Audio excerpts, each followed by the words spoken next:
आज हम बात करने वाले हैं जैन साहित्य की। जैसे सिद्ध साहित्य नाथ संप्रदाय है, वैसे ही जैन साहित्य के बारे में भी आपको टिप्पणी के रूप में शायद प्रश्न आ सकता है।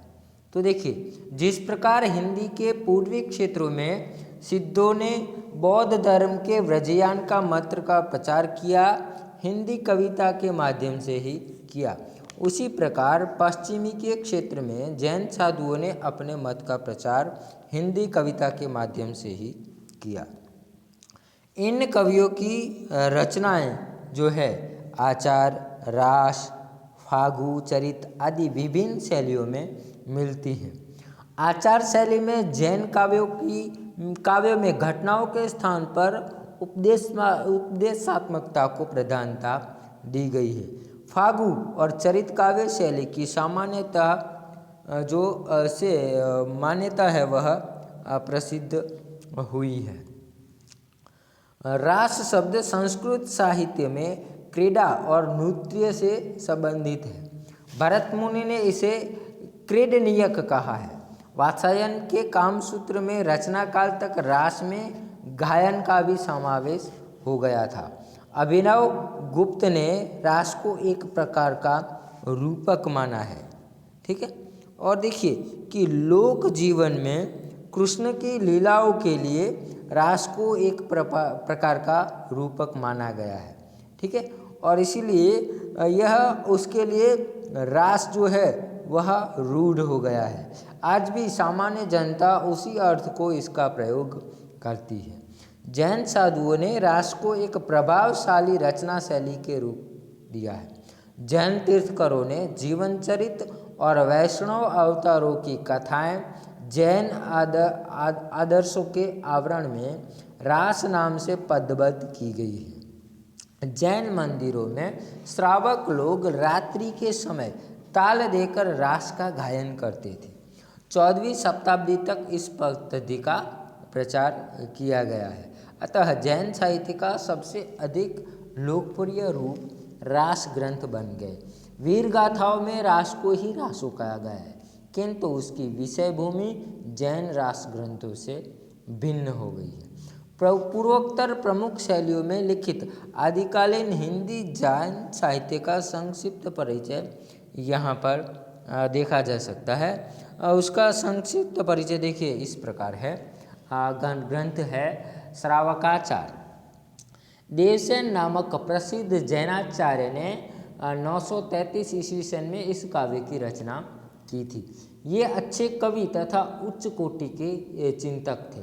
इन्होंने अपभ्रंश में ही दब सवाब पयास नामक काव्य लिखा है। हिंदी में लिखित इनकी अन्य रचनाएं लघुनय चक्र तथा दर्शन सार है, जो काव्य की सीमा में नहीं आती। श्रावकाचार्य में 250 दोहों में श्रावक धर्म का प्रतिपादन किया गया है। कवि ने गृहस्थ के कर्तव्यों पर भी विस्तार से विचार किया है। इनकी रचना दोहा छंद में हुई है। एक उदाहरण देखिए। जो जिण शासन भाषे यऊ, सो मऊ कही यऊ सारू, जो पालई सई भाव करी, सो सरी पावई पारू। तो यह उनकी भाषा का एक उदाहरण है। उसके बाद देखिए दूसरी रचना है भारतेश्वर बाहुबली रास। मुनि जिनविजय ने इस ग्रंथ को जैन साहित्य की रास परंपरा का प्रथम ग्रंथ माना है। इनकी रचना 1184 ईस्वी सन में शालिभद्र सूरि ने की थी। ये अपने समय के प्रसिद्ध जैन आचार्य तथा अच्छे कवि थे। इस ग्रंथ में भरतेश्वर तथा बाहुबली का चरित वर्णन है। यह दोनों चरित नायक संस्कृत, प्राकृत तथा अपभ्रंश में भी काव्य रचना का विषय रहे हैं। प्रस्तुत कृति में इनको कथा वर्णित, इनकी जो कथा वर्णित है उसमें इन्हें अयोध्यावासी ऋषभ जिनेश्वर के यहाँ सुनंदा और सुमंगला से उत्पन्न बताया गया है। भरत आयु में बड़े थे एवं पराक्रमी भी अधिक थे। वे अयोध्या के राजा बनाए गए और बाहुबली को तक्षशिला का राज्य मिला। कवि दोनों ही राजाओं की वीरता, युद्धों आदि का विस्तार से वर्णन किया है, किंतु हिंसा और वीरता के पश्चात विरक्ति और मोक्ष के भाव प्रतिपादित करना कवि का मुख्य लक्ष्य है। अतः वीर और श्रृंगार रसों का निर्वेद में अंत हुआ है। 205 छंदों में रचित यह सुंदर खंड काव्य है। इसकी भाषा में नाटकीयता, उक्ति, वैचित्र्य तथा रसात्मकता के सर्वत्र दर्शन होते हैं। आगे की रास या रासो रचनाओं को इस ग्रंथ के अनेक रूपों से प्रभावित किया है। इसकी कविता का एक उदाहरण यहाँ प्रस्तुत है। देखिए उदाहरण, बोला बाहुबली बलवंत, लूह खंडित तऊ गर्व्यू हंत, चक्र सरयऊ चुनऊ करियऊ, शैलहु गोत्र कुल सरह रहु। तो इस प्रकार यह उसका उदाहरण है। उसके बाद की जो रचना है वह है चंद्रवाला रास, जो जैन साहित्य की रचना है। यह 35 छंदों का एक लघु खंड काव्य है, जिसकी रचना 1200 ईस्वी सन के लगभग आसगु नामक कवि जो है जालोर के, उनकी मानी गई है। इसकी कथानायिका चंदनबाला चंपा नगरी के राजा दहिवाहन की पुत्री थी। एक बार कौसंबी के राजा शतानिक ने चंपा नगरी पर आक्रमण किया, जिसमें उनका सेनापति चंदनबाला का अपहरण कर ले गया और एक सेठ को बेच दिया। सेठ की स्त्री ने उसे अपार कष्ट दिया।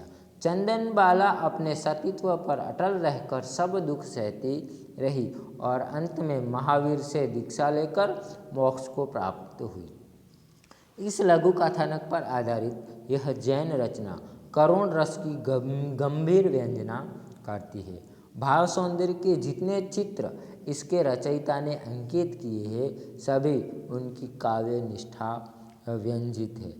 अगली जो रचना है स्थूलिभद्र रास, तो 1209 ईस्वी सन में रचित इस काव्य को जैन धर्म सूर्य की कृति माना जाता है। स्थूलिभद्र और कौसावैश्या के विषय में अनेक रचनाएं भी मिलती है, किंतु इस कृति की सभी घटनाओं में उनका प्रत्यक्ष संबंध नहीं है। अवान्तर घटनाओं के माध्यम से लोहगढ़ के रूप में स्थूलिभद्र का संयम चित्रित करके कवि ने काव्य को विशिष्ट बना दिया है। कौसावैश्या के पास भूगलिप्त रहने वाले स्थूलिभद्र को कवि ने जैन धर्म की दीक्षा लेने के बाद मोक्ष का अधिकारी सिद्ध किया है। और काव्य की भाषा पर अपभ्रंश का प्रभाव अधिक है, फिर भी इसकी भाषा मूल रूप में हिंदी है। धार्मिक दृष्टि से प्रेरित होने पर भी इसकी भावभूमि और अभिव्यंजना काव्यानुकूल है। उसके बाद देखिए रेवंतगिरी रास, तो यह विजयसेन सूर्य की काव्य कृति है। 1231 के लगभग लिखी इस काव्य में तीर्थकर नेमिनाथ की प्रतिभा तथा रेवंतगिरी तीर्थ का वर्णन है।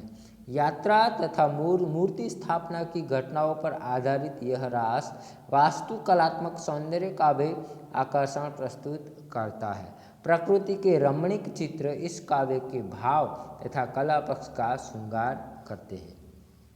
एक उदाहरण देखिए कि कोयल कलयलो मोर केकारवो, सम्मय मयूरः महुर गुंजारवो, जलद जाल बम्बाले रिजर्णी रमाउले रेहाई, उज्जैल सिहरू अली का जल सामलू।